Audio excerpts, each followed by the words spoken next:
बिहार में अब कोने कोने में चलेगा बुलडोजर एक्शन। नमस्कार, न्यूज़ फॉर नेशन देख रहे हैं आप और मैं हूं सानिया आपके साथ। बिहार में अतिक्रमण के खिलाफ बड़ी कार्रवाई सामने आ रही है। कहा जा रहा है कि अब बुलडोजर एक्शन सिर्फ बिहार की राजधानी पटना में नहीं बल्कि बाकी अलग जिलों में भी जहां जहां अतिक्रमण ज्यादा है वहां वहां बुलडोजर एक्शन आपको नजर आएगा। इसी कड़ी में आपको बता दें कि मुजफ्फरपुर में भी बुलडोजर एक्शन एक बार फिर से नजर आ रहा है अतिक्रमण के खिलाफ और बड़ी कार्रवाई सामने आ रही है। इसको लेकर जो जानकारी सामने आ रही है उसके बारे में हम जरा आपको विस्तार से बताते हैं। जैसे ही सम्राट चौधरी ने मुख्यमंत्री पद की जिम्मेदारी संभाली है, प्रशासनिक एक्शन भी उसी रफ्तार में नजर आने लगा है। खासकर अतिक्रमण के खिलाफ कार्रवाई को लेकर अब सरकार सख्त मोड में दिख रही है। उत्तर प्रदेश की तर्ज पर, जिसे आम बोलचाल में योगी मॉडल कहा जाता है, बिहार में भी बुलडोजर एक्शन की शुरुआत हो चुकी है। ताजा मामला मुजफ्फरपुर जिले से सामने आ रहा है, जहां अतिक्रमण के खिलाफ प्रशासन का बुलडोजर जमकर गरजा है। भारी सुरक्षा व्यवस्था के बीच सरकारी जमीन को अतिक्रमण मुक्त कराया गया।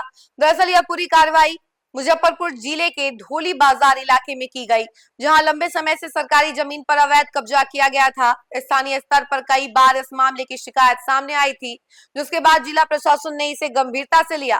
प्रशासन की ओर से पहले सभी अतिक्रमणकारियों को नोटिस जारी किया गया था।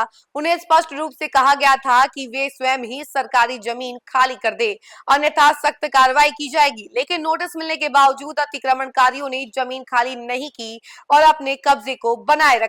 इसी के बाद प्रशासन ने सख्त रुख अपनाते हुए बुलडोजर कार्रवाई का फैसला लिया। मंगलवार को जिला प्रशासन द्वारा नियुक्त मजिस्ट्रेट की मौजूदगी में और भारी पुलिस बल के साथ यह अभियान चलाया गया। सुबह से ही इलाके में पुलिस और प्रशासनिक अधिकारियों की तैनाती कर दी गई थी, ताकि किसी भी तरह की अप्रिय स्थिति से निपटा जा सके। जैसे ही बुलडोजर मौके पर पहुंचा, अतिक्रमण हटाने की कार्रवाई शुरू कर दी गई।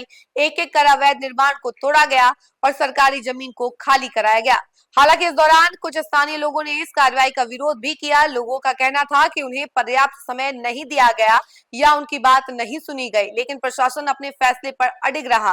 भारी सुरक्षा व्यवस्था के कारण विरोध ज्यादा देर तक नहीं चल सका और प्रशासन ने पूरी कार्रवाई को सफलतापूर्वक अंजाम दिया। तो देखा आपने कि किस तरीके से मुजफ्फरपुर में भी एक बार फिर से बुलडोजर एक्शन नजर आया और इसके साथ ही साथ अतिक्रमण के खिलाफ एक बड़ी कार्रवाई सामने आई कि अगर कोई भी अतिक्रमणकारी अतिक्रमण करता है तो उसके खिलाफ बड़ी कार्रवाई होगी। ये भी साफ हो गया और ये भी साफ नजर आ रहा है कि सम्राट का बुलडोजर एक्शन अब हर जगह चलेगा और सम्राट के बुलडोजर एक्शन से कोई भी अतिक्रमणकारी अब नहीं बच पाएगा। इस खबर में फिलहाल के लिए इतना ही। ऐसी तमाम अपडेट के लिए जुड़े रहे हमसे और देखते रहे न्यूज़4 नेशन। धन्यवाद।